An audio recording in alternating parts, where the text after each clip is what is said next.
Welcome to Luca and Miguel. Enjoy the video. In this video, I will explain how to gain calcium in your body. First, focus on your diet. Dairy products are excellent sources of calcium, offering a significant boost to your daily intake.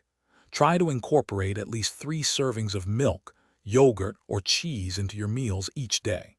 For example, 1 cup of milk typically provides around 300 milligrams of calcium, which is a great start towards your recommended amount. Don't worry if dairy isn't your preference.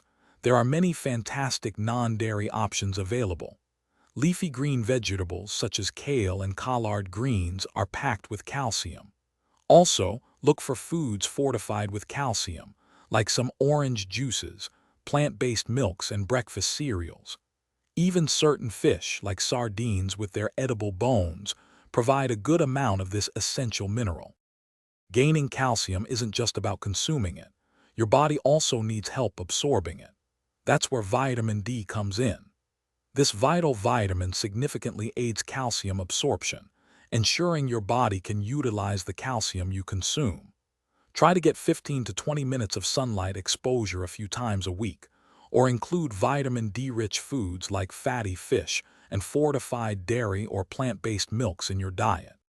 If dietary sources aren't enough, calcium supplements can be an option, but always speak with a healthcare professional first to determine the right dosage for you. Most adults need around 1,000 to 1,200 milligrams of calcium daily. Additionally, incorporating regular weight-bearing exercises, like walking or lifting weights, helps strengthen your bones and improve calcium retention, contributing to overall bone health. Thanks for watching and please subscribe. It's the best investment you'll ever make.